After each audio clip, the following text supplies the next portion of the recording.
What's up, guys? It's me, AlbyMTG, and today, as you guys can see on your screen, Navigators Compass. This is my favorite card in Dominaria, an absolute garbage common. Why is it my favorite card? We're going to go ahead and talk about that in today's video. Really quickly, before we do get into it, though, I do want to say I'm going to start striving for daily videos, and what I'm going to do as kind of a way to ensure the fact that I continue to do daily videos is every day that I miss a daily video, we're going to do some sort of a giveaway. It probably will be somewhere between the $5 to $10 mark. It might be like a $5 rare, maybe like a $5 mythic. We could do like a play set of like some really good card too. Something like maybe a play set of Field of Ruin or something along those lines. But anyway, that's just something I'm going to be doing to try and motivate myself to do more content here on the channel. So hopefully you guys will be seeing a lot more videos of me to come. So be sure to subscribe if you guys are ready for those. And I think the way that I'm going to end up doing the giveaways is that however long it's been since the last time I missed a daily upload, I'll go through all the comments that I've received since then, and then I'll go ahead and just pick a random comment. That person will be the winner of the giveaway. So all you have to do is just leave occasional comments and you guys will be entered to win. But nonetheless, we're going to go ahead and get into this here. Why is Navigator's Compass, this random garbage common, my favorite card in Dominaria? Dominaria is a super sweet set. There's a bunch of like crazy legendary creatures. There's some really strong mythics, and a lot of things that are super strong for constructed as well as commander if you prefer commander over more of the competitive side. So why is my favorite card Navigator's Compass? Because Navigator's Compass fits into my favorite deck. My favorite deck being Paradoxical Outcome. I managed to find, this was my list, as you guys can see here on MTG Goldfish, here from August 14th, 2017. This was a list that I played at the Hour of Devastation game day event, and this deck was super fun. Mono blue Paradoxical Outcome. And basically the way Paradoxical Outcome works, if you guys don't know how it wins, is by using the card Aether, Flux Reservoir. So it's a 4-mana artifact. Whenever you cast a spell, you gain 1 life for each spell you've cast this turn, and then pay 50 life. Aether, Flux Reservoir deals 50 damage to target creature or player, and so basically we'd be paying 50 life to deal 50 damage to our opponent, and we have to cast like 1,000,000 spells before we're able to do that. So how do we do that with Aether, Flux Reservoir? Well, it used to be really easy in the past. You can see here we had Bonesaw, which was a 0-mana artifact. We had Cathar Shield, which was a 0-mana artifact, and we had Ornithopter, which again was a 0-mana artifact. So we'd be able to just play those out over and over again, get our storm count fairly high, and then just kill our opponent after one solid turn with the Aether Flux Reservoir. Aside from that, there was just like an artifact sub-theme, and then we had some sort of things like Metallic Rebuke, a card with Improvise, which worked very well along with some of these artifacts.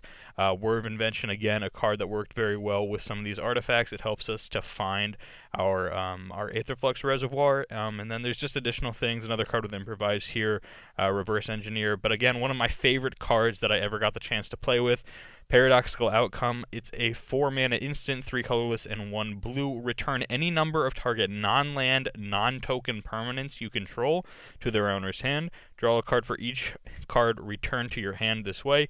So we would basically just play out all of our 0-mana things, and then we'd play Paradoxical Outcome, pick them back up, and then replay them again. And it was super fun, a very sweet deck that I absolutely loved. Even over on the Kitchen Table MTG forums, if you guys are not a part of the Kitchen Table MTG forums yet, back during this time period near August 14th, 2017, I wrote some articles over there all about my thought process while playing Paradoxical Outcome. It was a very complicated deck to play, but it again was super sweet. So going back to this Dominaria common, Navigator's Compass, 1 mana, when Navigator's Compass enters the battlefield, you gain 3 life, and then this bottom text just doesn't really matter much. What matters is that it gains us 3 life, and it's an artifact that's cheap.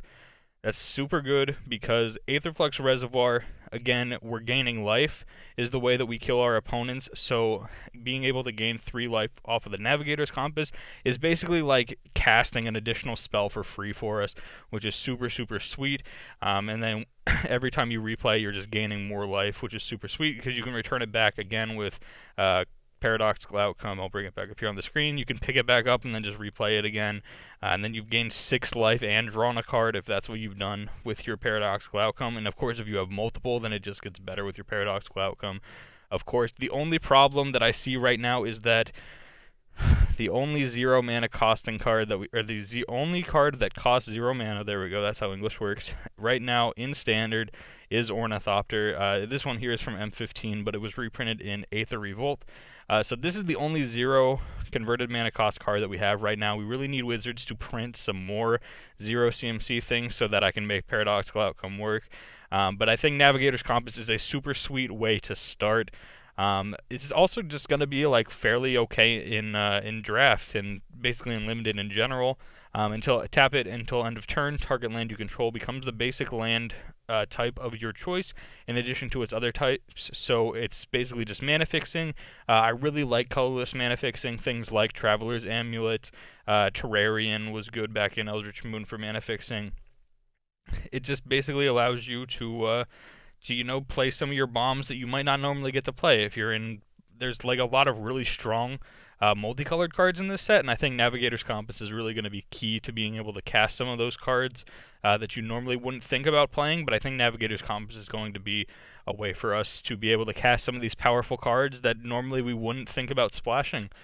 So in Limited, I think Navigator's Compass seems super sweet. As a very strong Limited player myself, I always love it when a card is good in Limited. And I think Navigator's Compass will be pretty solid. It's not just like an auto-include if you're only 2 colors, but if you end up being 3 or even 4 colors, Navigator's Compass basically needs to be in your deck. The card is absolutely fantastic for mana fixing in multicolored situations. And again, we're getting closer, ever so close. Mono blue Paradoxical Outcome, I think there's also a chance that it might be a blue-white version now. We don't have the equipment anymore to work with SRAM, but there is a new card which basically has a Glint Nest Crane effect. So it enters the battlefield, look at the top 4 cards of your library, you may reveal an artifact card from among them and put it into your hand. There's a new one getting printed in Dominaria, that's 1 colorless and 1 white. And you look at the top 5 and reveal a historic card. So all artifacts are historic. So it basically does the same thing as Glint Nest Crane, except goes an additional card deeper and doesn't give us the body. Nonetheless, still just a good way to try and find the artifacts that we need to play in order to make Paradoxical Outcome and just in general Aether Flux Reservoir work. So yeah, I'm very, very excited for Navigator's Compass. This is by far my favorite card in Dominaria. Everyone can have their fancy, crazy mythics, their fancy new commanders with all these crazy new legendary creatures. I'm going to stick over here with my Navigator's Compass, and hopefully I'm going to do some good work with it. And you better believe that no matter how bad this deck ends up being after spoiler season is over, we're definitely going to try and make it work over on the Twitch channel, twitch.tv/AlbyIsLive. You better believe that I'm going to be playing some mono blue or blue-white Paradoxical Outcome with Aether Flux Reservoir running for Navigator's Compass over on that Twitch channel. I'm going to make it work even if it's not supposed to. We're going to put in a lot of effort getting in some games over there on the Twitch channel with Navigator's Compass once Dominaria releases over on MTGO. So this is all I have for today's video. Again, as I said earlier on in the beginning of this video, I am going to try and start doing daily uploads. So if you guys did enjoy the video and you're looking forward to see some more content from me coming in the near future, go ahead and click that subscribe button. It would be greatly, greatly beneficial to me, and it would mean that you guys would get updated every time I upload a new video, which again will be tomorrow because I'm trying to do this whole daily video thing.